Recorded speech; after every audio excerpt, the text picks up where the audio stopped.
All right, so welcome to my webinar. Today is November 17th, getting close to the end of the year, and I'd like to talk to you today about how to measure the d33 coefficient for a piezoelectric ceramic by applying a force and measuring a voltage. It seems so simple, and in fact, it is not too much more complicated than you might imagine. There are some things you might have to consider, but just to see the basic phenomenon, I feel like many engineers perhaps working in this area haven't really thought about the basic essential idea around this and really understanding the coefficient itself, units, things like that. So I'm going to be measuring it. Um, I have an experimental setup, and let me just show you that setup in a second. I'll show you that setup right now. So you are let's see, content from second camera. I don't want to do that way.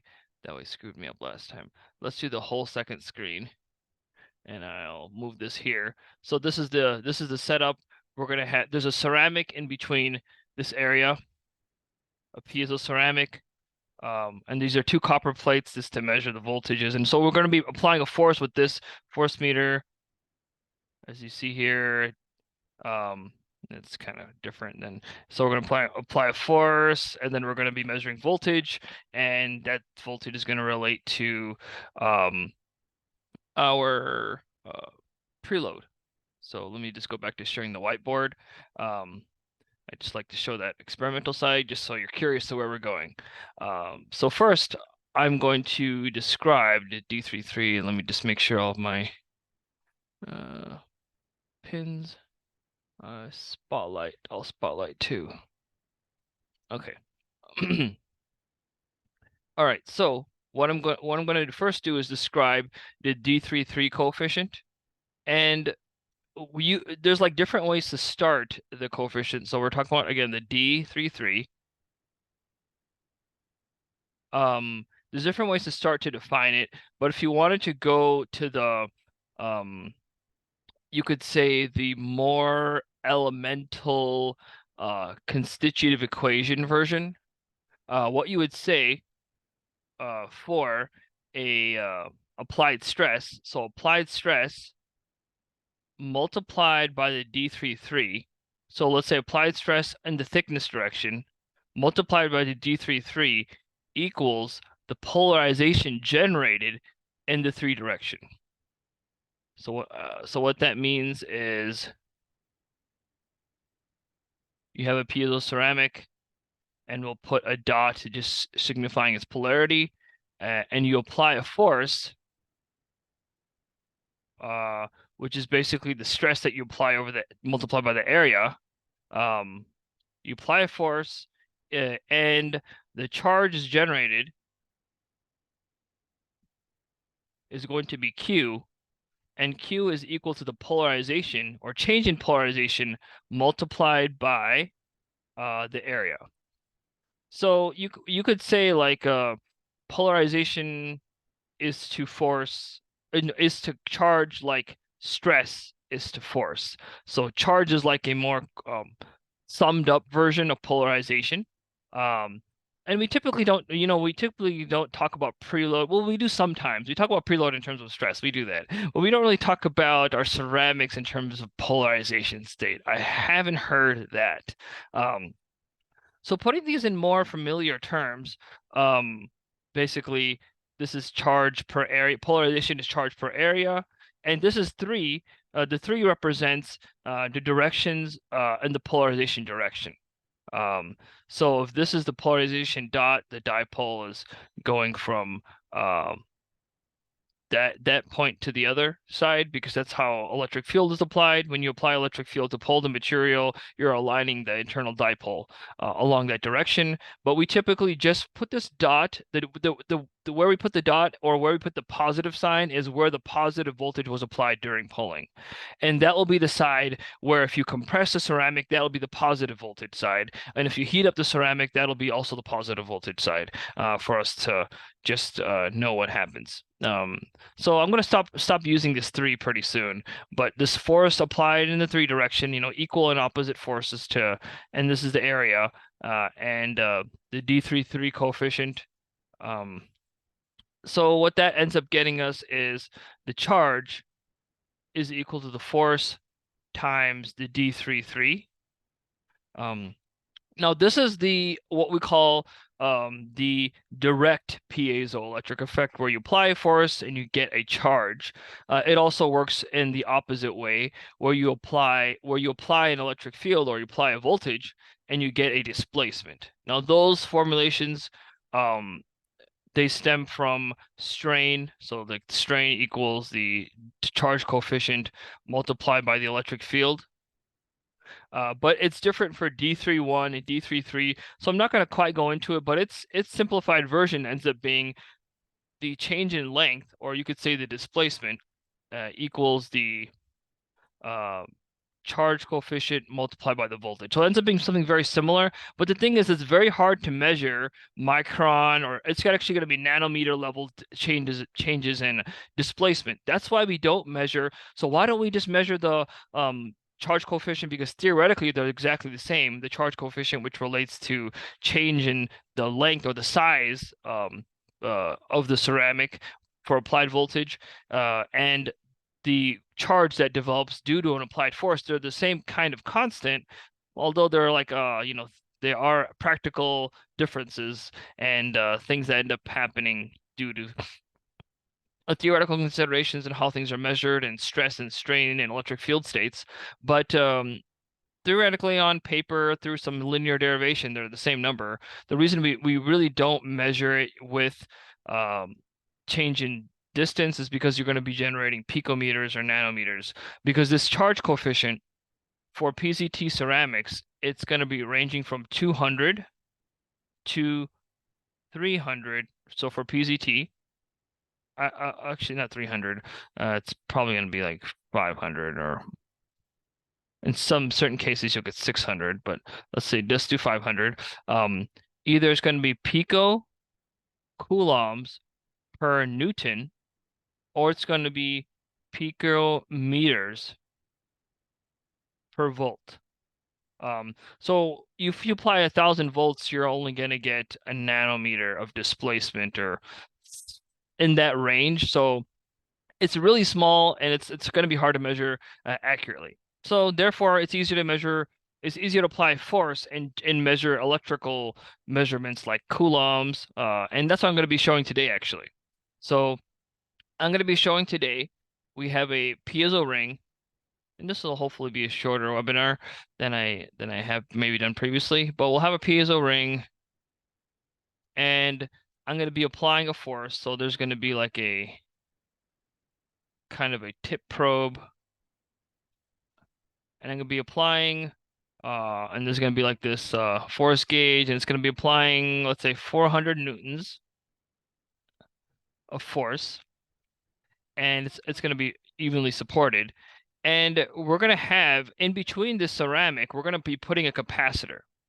And the capacitor happens to be 688, it's going to be a microfarads, so 0.688 microfarads, or 688 nanofarads. The reason we used, we put a capacitor here in parallel is because Q equals CV.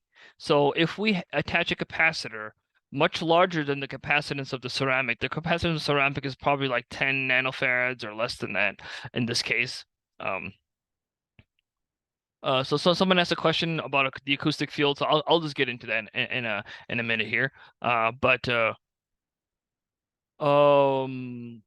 Yeah, so yeah, I'll talk about that in a second. So right now we're talking about DC field, like we're just applying a force and measuring the charge, and we're not applying it. We're not applying a varying frequency. So the frequency of force is a DC. We're just applying a force and just leaving it there and then measuring the charge. So we're not necessarily talking about alternating fields or alternating forces. And then that's a good distinction today here, because but all this does relate to alternating fields, but it's just for just applying a force, it's easier to apply it at a low frequency or namely like DC. So here, because so getting back to this topic about measuring charge, um if we know the capacitance, so if we put a large capacitor in parallel, then whatever voltage comes out, we know the charge. So if you had a 1 microfarad capacitor and you measured 20 millivolts, well, you have what do these multiply together, man? I wish I could be better at this, but I'm not. I'm not that good. So it'd be like a 20. It'd be 20 nano coulombs or so. That would be the charge generated. Um, I believe if all of my math is not working out, usually it doesn't. But anyway, so you can know the calculation. That's why I have a calculator, which I'll show at the end. So that's why we put a charge. It also reduces the voltage. So if you had this same charge over like over a 10 nanofarad capacitor, or the 10 nanofarads of the ceramic itself, the voltage would be very high. It also would be very hard to measure due to time constant issues and other things like that. And also with an applied force, the capacitance of the ceramic just has some changes. So you're going to be encountering a lot of issues. So for the purposes, and I've described this many times, for the purposes of ease of measurement,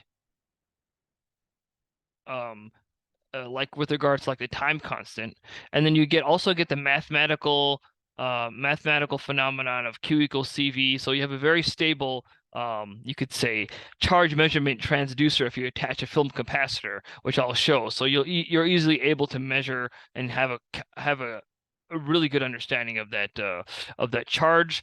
And once you know the charge and you know the force, then it's an easy thing to find the d33 coefficient, which is basically the charge divided by the force. And the charge, again, is the capacitance times the voltage divided by the force.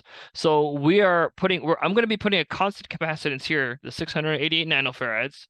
The voltage I'm going to be measuring, force I'm going to be measuring, and therefore I can determine the d33 coefficient. I hope all of that makes a lot of sense. Now I'm going to be making sure to share my whole screen. And I will bring in, firstly, the calculator I'll be showing. I guess it's useful to know that. So here are the parameters that we want. We want to know force. I'm going to be applying 400. It's 400.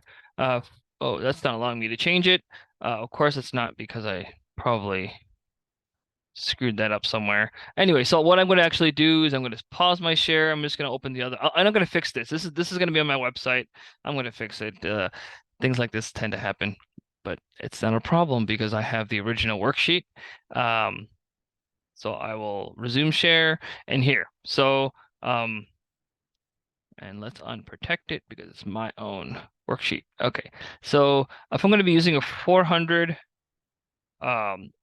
Newton force, so I'm going to apply 400 newtons to the ceramic crystal that I'm going to show. I have 688 microfarads, and if I get, and I have one crystal, so if I get like 40, like say, like 150 millivolts, that'll put me at a picofarad. That'll put me at a charge of 0.1 microcoulombs, and it'll put me at a d33 coefficient of 258 picocoulombs per Newton. And you can do, so what do you do with this number? You can use this number to then, when you're doing preloading, you can calculate your preload level based on the charge based on these d33 values. So if you remember earlier, and let's I'll go around to my website here. Preload calculator. Is here a preload calculator. So this is a preload calculator, and I showed this earlier, and this one works. But basically, one of the inputs for the preload calculator is this d33 coefficient. So if you have a d33 of 200, you'll need, let's say, preload level of 74 millivolts in this case. If you have a d33 coefficient of 300, you'll need a higher charge value, a higher voltage to achieve the same stress, desired stress, which is force. And you can check out some of my previous videos about how to use this specific calculator. I guess, but I will have a link for this one in the notes for the YouTube for whoever's watching it there, and also whoever's receiving this by email. They'll also have a link to that this calculator working appropriately on my website. Apparently, right now it's kind of just frozen. Yeah, and just to show that non-working calculator again. Oh, it changed. Oh, it's changing live. Haha, that's funny. So. What is it gonna work here? I don't want to sign up for the webinar. I'm already here. So this will allow me to change it. Yeah, it allows me to change it. But it'll allow you to screw everything else up too, probably. Yeah. So I lock these other cells and I allow you to type it in. But for now, we're just gonna work with this. So right now, I'm gonna apply 400 newtons, and I'm going to measure the voltage. And I'm going to show how I'm going to do that. I'm going to use that with the multimeter. All right, so let's go into, and now I'm going to unhook one thing and hook back in another. So I'm going to take this out, and I'm going to put, so I'm hooking up my USB oscilloscope here, and I am going to show now the video. So you see this here, and I have here and it's not sorry, you can't see everything all at once, although I probably could do with a little bit of height. Okay, I don't want anything to fall out here. Okay. All right, so this is that's middle. All right, so I have the oscilloscope, and I'm excuse me, navigating a couple things here on the table. I'll make myself small. I have this capacitor, so I'm gonna assemble it back together and show you step by step. I'm not saying this is an ideal way of doing this experiment, but I'm just showing you the basics. All right, here's for the basics. So I have this PCT ring here. I guess I'll put it closer here. There you go. You see that? Okay. And then I have these two copper plates with that capacitor soldered in between them. I'm putting that here. All right, so that goes right there. So if you press on it, it's going to generate charge, and the charge is going to generate a voltage, and the voltage is going to be proportional to the charge generated based on the capacitor. So this is a scale. You push it, and I'm using this specific tip, so I can make sure not to get any axial bending or anything like that, because this is not an ideal setup that I can provide kind of a very linear force. So I want to know, and also by applying it over a small area, it actually provides a high stress. Although the force isn't going to be too large in comparison to what you might find on preloading, the stress is going to be quite high because it's a small point. So here I push down, and probably I can not manage 100 newtons like that too easily. So, judge me if you'd like. And then I'm going to hook it, put it up like this. And I had a couple marks, and end up making some marks on this fiberglass here anyway. So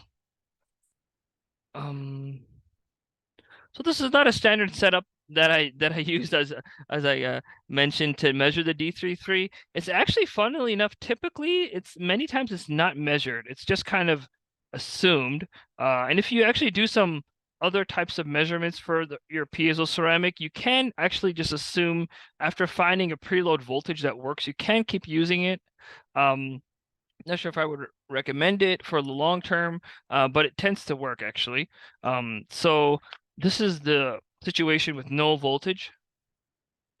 What's that? What tool is that? And tip.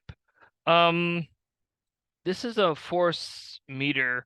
And it's pretty commonly available if you look for like force gauge or force meter, a digital. The tip is just the point, so it's not necessarily like a notable company, but it's actually something specifically I got this specifically to show you all how this experiment works. So it's just kind of generic brand if you say. So this is and then what I'm going to do once I charge up the once I apply the force, charge up the capacitor, I'm going to then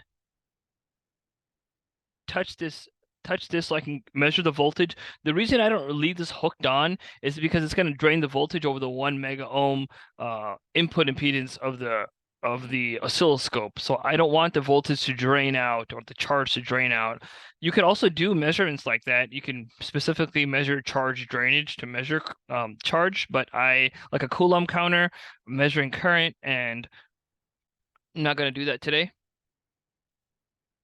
Okay, so let's see here. So this is the oscilloscope that I'm going to be using. So right now it's going to trigger. So this is the channel. I'm not going to zoom. I don't want to need any zooming. It's going to trigger at 40 millivolts. And I'm going to bring back the camera here, so you can see the relationship between what I'm doing. So I'm just going to show you. So I'm going to put on, and I think I can zoom in here. I can zoom into this. I'm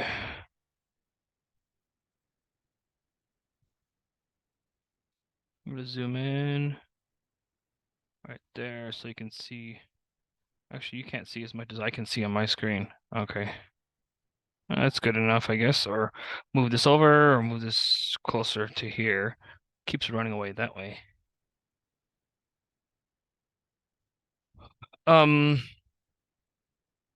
Excuse me there. So that's so I can put this up to, and I can first I measure, make sure it's at 0 already. So I'm gonna push it to there. So you saw from the oscilloscope screen that there was like a residual charge on there, probably from pushing it back and forth earlier. So now I'm going to now this is the problem with this kind of vice setup, is that the force meter tends to start swerving, and so I'm not if you were gonna develop a test method and use this for production use, you would want something much more stable and less swervy. So I'm just increasing the force, as you can see here. I'm going to increase it to about 400. And I'm going to now touch this here. And you saw here that the voltage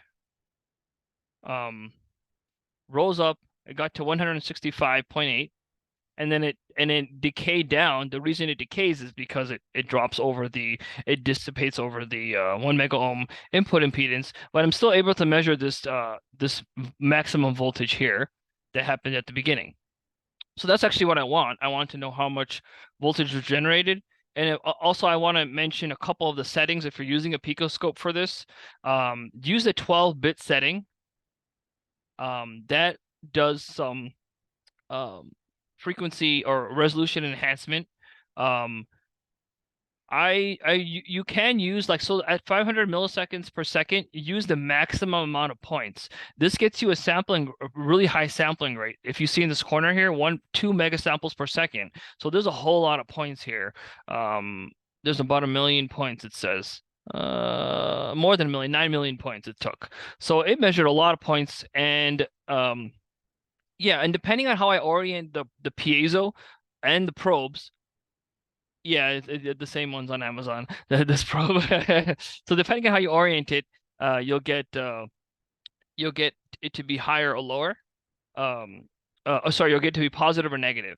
So right now, I again, what I did is, you can watch it probably again later on your own time. But I applied the force, and now the force kind of dropped off. And then after applying the force, then I measured the charge, and then I just made sure to have this maximum here on the screen, which is 165.8. So if we go back to our calculator or the online calculator, which you can screw up, I guess now. So this is 400. and it's 165. So that's 283. Mind you, there's variability in the setup that I have here, and also mind you, you should understand that there might be hysteresis in terms of measuring it a second time actually changes how much charge will be generated, because there is a bit of cycling which happens with piezo ceramics. So if you were to develop this for use in a production environment and you always wanted very consistent results, you would probably attempt to measure the same ceramic a few times and see how many times it takes for the measurement to settle out. Given your setup, now I have enough variability in my setup in terms of how force is applied and slight angles and stuff that I'm going to be seeing variability. But so I want to show you all something else. So I'm going to unload. So I'm going to show that video of the unloading. So I'm going to unload all the way.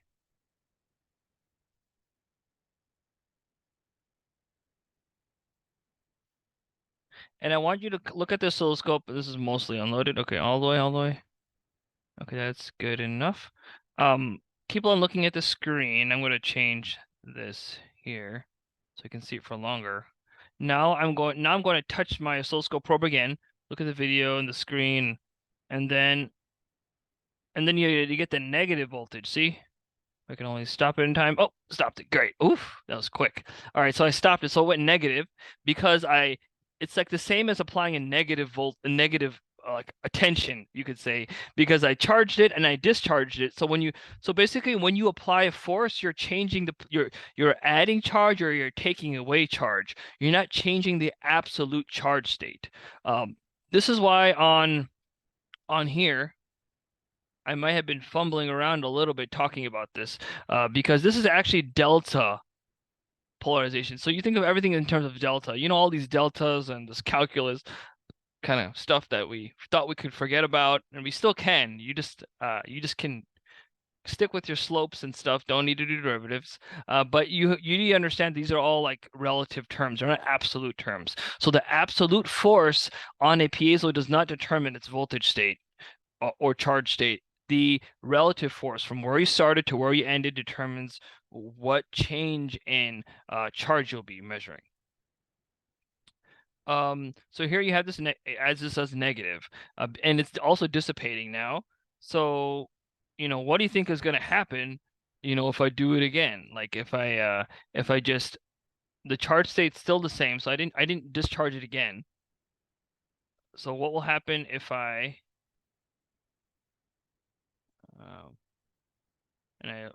okay, start running. So it's running now. What will happen if I just put this on again? Well, you should probably know that just about nothing's going to happen. It just discharged whatever that little bit was left that didn't discharge the first time. It's going to get charged again now.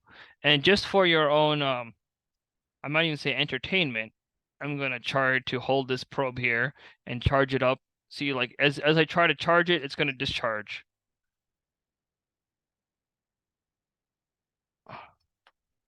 And I don't want to like mess anything up here. Usually I help to balance it. So this is like that. So I can discharge it. And then I can just so it's pretty much discharged. So I can just undo it all, and then I can get that voltage in. And if I'm fast enough, I can stop it before it gets there. And if I look at this negative, what do you expect it to be? About negative 165-ish. The same as charging and discharging. Now you can also do things like put the voltage back on. You can also do things like, okay, from 100 so you apply a static force like 300 to engage, and then you change it to 400. Like you apply a static force from 200 and you apply force to 400. So all of these, like applying a DC force and then applying the alternating force, or not the alternating force, the extra static force for measurement, in order to get rid of like the basic low force offset or something. All those things can and should be done and investigated if you're building a setup to measure this repeatedly.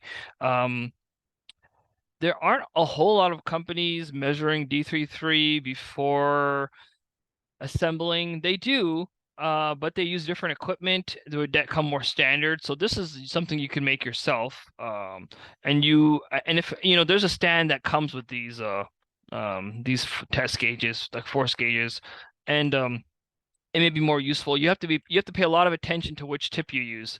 All the tips are not equal. And they will give you different results. And just like when you're designing the experiment, you have to really consider, this is not the ideal vice and everything. But I wanted to show, like, hey, let's apply voltage. I don't know if I've ever done something, at least in practice, where I showed somebody like, hey, I applied a voltage and I applied a force and I got a voltage. So somebody's asking, do you measure them again and again after running the transducer at power for some time? So the d33 coefficient is going to change. Let me hook in my thing here. So it's going to change when you install it. So applying a force. Let's see where okay, where is this? I got my pen here. Let me just get my pen back.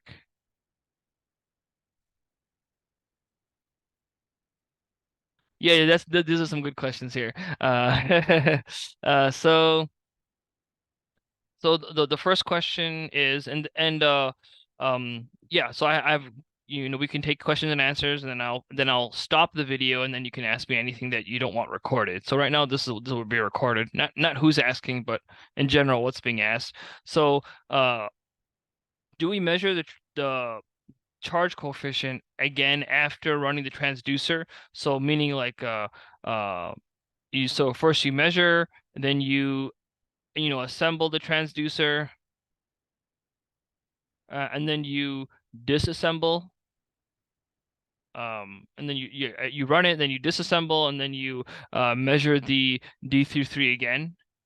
That's not typically done, although the values change. The values will change. So it will be problematic. Excuse me. The values will change, and that's just an indication of what stress has done to the properties. It is important to note, like, well, how much did it change, and what does it mean about you're us exceeding the stress levels and depolarizing the ceramics. So all that would make sense. But it's not typically, you don't typically disassemble it. You just kind of are mostly going in one direction. The other question is, this is a good question, and I actually started this experiment doing what one of the participants today here is mentioning, is that last week, we had the multimeter modification.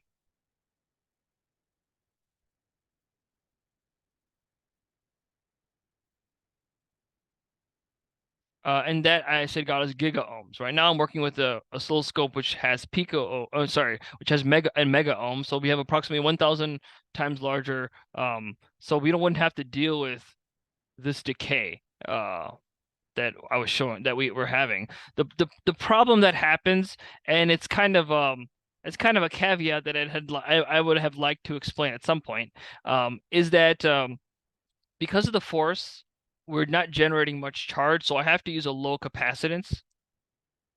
So a low parallel capacitor for the measurement, and putting this low parallel capacitance causes drift here. So it doesn't help. Unfortunately, there's another type of error. It just there's noise and there's drift, which happens. So when in the preload measurement, we were using 100, microfarads or 10 microfarads. But when we're going to those lower values of when you use one microfarad, or like I'm saying 688 nanofarads, we can definitely use those methods. But I guess just for the sake of explanation, I found this to be the most easy, and just to demonstrate. It's not terribly like refined, touching the probe to measure the voltage. I don't necessarily agree with that being a very refined method, but it ended up being the easiest for me to show, and I kind of didn't want to have to deal with the drift that occurs at like the 1 microfarad range. So I get that also that drift also is going to depend on your multimeter um, there. So hope that answers the question. So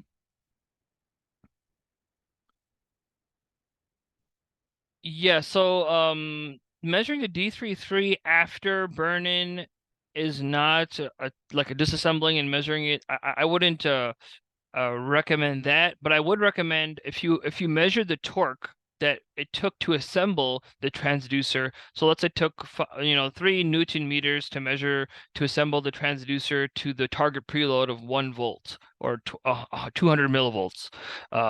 You would apply that same exact torque, and you could see if you were if there's any voltage that is seen once you reapply the same exact torque value. If there was no torque loss or there was no preload loss, then you would have the exact same voltage. So you wouldn't have any voltage because the thing wouldn't turn. But if you do get voltage, which you probably should get some, a small amount, mind you, in that case, you will note that there were some perhaps flattening of interfaces, or there was loss of preload due to other reasons, maybe some type of slipping. So that could be it. Um, you can also, yeah, there's also other methods for kind of ensuring that you keep your preload. But I will end the presentation here. So I'll stop my share and thank you all for coming, and I will end this recording. I'll stop the recording.